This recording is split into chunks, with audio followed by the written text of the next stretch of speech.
Bonjour, nous sommes ravis de vous accueillir parmi nous. Vous pouvez être fiers de vous. Vous venez de franchir la première étape pour apprendre à maîtriser votre budget. Avant d'entrer dans le vif du sujet, c'est quoi un budget?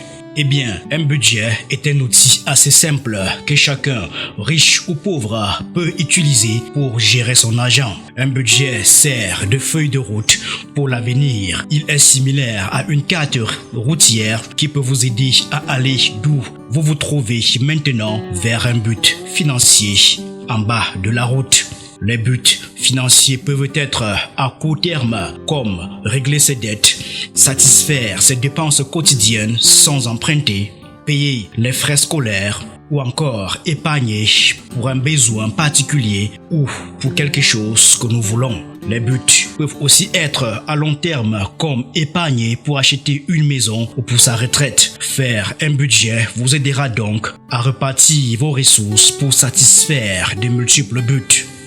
Vous pouvez faire 3 choses avec votre argent: le dépenser, l'épargner ou l'investir. Vous dépensez de l'argent pour les besoins quotidiens comme la nourriture, le logement, le transport, les vêtements, la santé, le remboursement des dettes et les dépenses facultatives comme l'hôtel, le cinéma ou les vacances. Vous épargnez de l'argent pour les urgences imprévues, les occasions inattendues ou pour satisfaire les buts financiers à court et à moyen terme. Vous investissez de l'argent dans des entreprises pour gagner des revenus à long terme.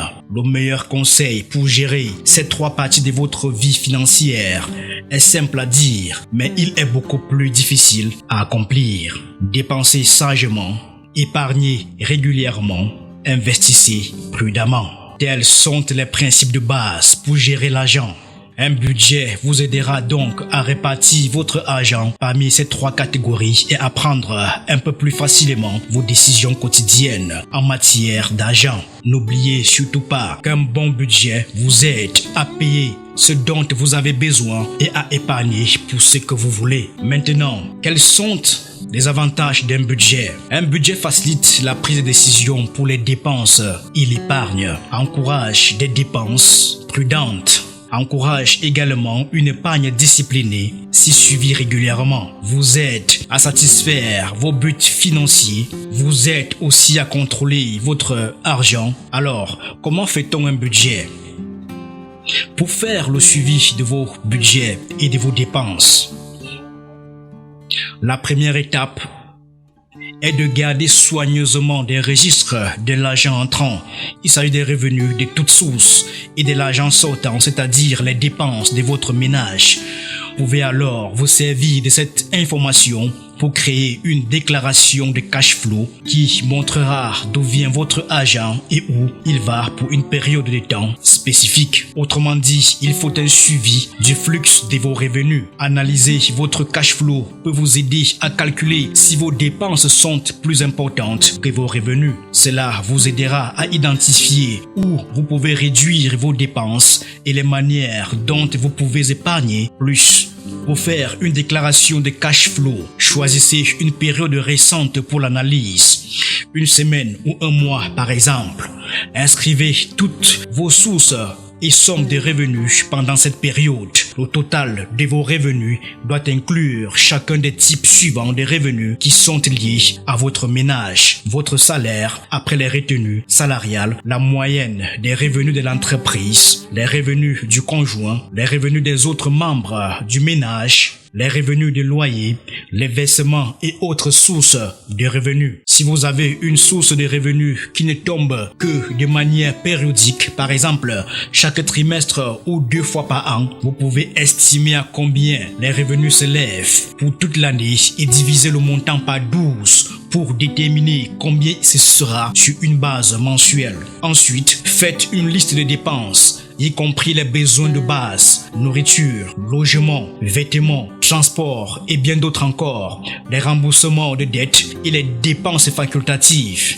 N'incluez pas les dépenses extraordinaires, uniques, seulement celles que vous avez typiquement pendant cette période. Finalement, faites soustraire les dépenses totales au total des revenus. Le résultat vous donne vos revenus nets, la différence entre vos revenus et vos dépenses pendant la période. Dans la déclaration du cash flow type de l'encadreur 1 que voici, Malika a 35 000 francs à la fin du mois qu'elle peut décider d'épargner, d'investir ou de dépenser. Voici donc l'encadré, la déclaration du cash flow de Malika. L'argent que Malika gagne. Alors, au niveau des revenus de l'entreprise, le montant. Alors, nous avons le kiosque, 200 000 francs. Vente de vêtements de deuxième main, 300 000 francs. Revenus agricoles, 175 000 francs CFA. Travail occasionnel du mari, 200 000 francs CFA. Revenus de la location, 50 000 francs CFA. Versement, 75 000 francs CFA. Pour un total de revenus de 1 million de francs CFA. À présent, jetons un coup d'œil à l'argent que Malika dépense. Alors les dépenses nécessaires, loyer de la maison, 300 000 francs CFA, services publics, 45 000 francs CFA, nourriture, 150 000 francs CFA, transport, 25 000 francs CFA, frais scolaires, 75 000 francs CFA, frais médicaux, 50 000 francs CFA, vêtements, 20 000 francs CFA. Pour un sous-total de 665 000 francs CFA. Au niveau des dépenses facultatives de Malika, nous avons location de vidéos, 32 000 francs CFA, crème glacée, 18 000 francs CFA, dons à l'église, 80 000 francs CFA, pour un sous-total de 130 000 francs CFA. Au niveau du remboursement des dettes, frais scolaires, 35 000 francs CFA, prêt bancaire, 85 000, prêt d'un bailleur, 50 000, sous-total, 170 000 francs CFA. Total des dépenses, 965 000 francs CFA. Revenus nets, plus 35 000 francs CFA, c'est-à-dire les revenus moins les dépenses. Répétez ce calcul sur plusieurs périodes de temps, c'est-à-dire semaines ou mois, afin de pouvoir identifier les différences entre les périodes et apprendre à connaître les fluctuations dans les revenus et les dépenses. Alors, quelques questions que vous devez poser de temps à autre. Quand risquez-vous de dépenser plus d'argent que vous n'en recevez en revenus? Quand avez-vous les revenus les plus élevés? Pouvez-vous épargner plus pendant ces périodes? Quand vos dépenses sont-elles les plus élevées? Quelles dépenses irrégulières avez-vous? Sont-elles des dépenses nécessaires? Des réponses à ces questions vous aideront beaucoup dans votre budget.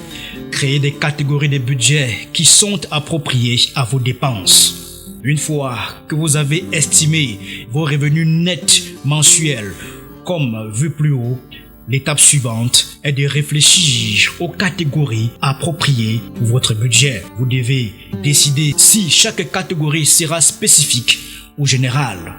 Restez simple, les deux catégories de budget les plus basiques sont les dépenses et l'épargne. L'encadre 2 montre certains des éléments spécifiques sous chacune de ces catégories-là. Alors, l'encadre 2, catégorie possible de budget. Au niveau des dépenses, 1. Besoins de base, c'est-à-dire loyer, frais scolaires, santé, services publics, assurance, transport, vêtements. Alors 2. Remboursement des dettes. Nous avons prêt, plan de remboursement et puis autres dettes. 3. Les dépenses facultatives, c'est-à-dire amusement, contribution caritative. Au niveau de l'épargne, nous avons fonds d'urgence, épargne à court terme, épargne à moyen terme, épargne à long terme. Apprenez à vous fixer des buts financiers. Les buts peuvent varier, satisfaire les besoins de base, sortir de ses dettes, éduquer les enfants, acheter une maison et bien d'autres. Certains sont à court terme pour être accomplis rapidement, d'autres sont à long terme. Une fois que vous choisissez vos buts prioritaires, calculez le coût de chacun et donnez-vous une échéance pour le réaliser. Ensuite, estimez combien vous devez allouer à l'épargne chaque mois pour réaliser chaque but. Si cette somme est supérieure à ce que vous pensez pouvoir vous permettre, adaptez-la.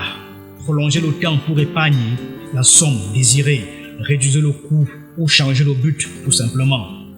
L'encadré 3 fournit un exemple de but financier en comparant la somme que Malika veut épargner chaque mois pour ses buts à court terme par rapport à la somme qu'elle a en épargne disponible. Le déficit est évident. Avec ses revenus et dépenses actuelles, Malika ne peut pas épargner autant qu'elle le veut chaque mois. Elle peut ajuster ses buts d'épargne en épargnant moins pour chaque but spécifique et en prolongeant le temps nécessaire pour les accomplir. De plus, elle peut examiner plus attentivement ses dépenses pour trouver des endroits où elle peut libérer certains de ses revenus pour son épargne. En cas de 3 buts financiers à court terme de Malika. Alors, nous avons but 1, réparation de la maison, coût 180 000 francs CFA, quand 12 mois, épargne mensuelle 15 000 francs par mois, frais scolaires 320 000 francs sur 8 mois pour 40 000 francs le mois, opération chirurgicale du fils 160 000 francs pour 4 mois pour 40 000 francs mensuels, total de l'épargne nécessaire par 9 mois 95 000 francs CFA.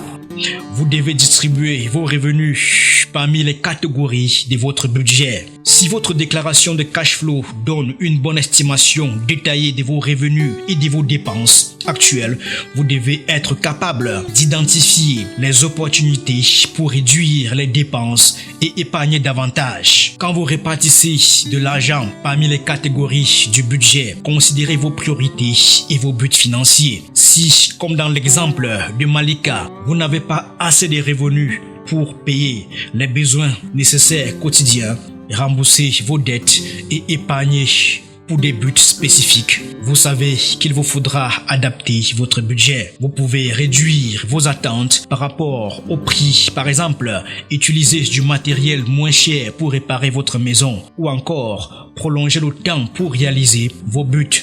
Vous donnez ici 18 mois au lieu de 12 mois pour épargner afin de réparer votre maison. Soyez réaliste dans votre budget. Regardons à présent l'encadre 4 pour voir un exemple de distribution de revenus dans un budget. Encadre 4, une distribution budgétaire simple. Dépenses, besoins de base, loyer, nourriture, etc.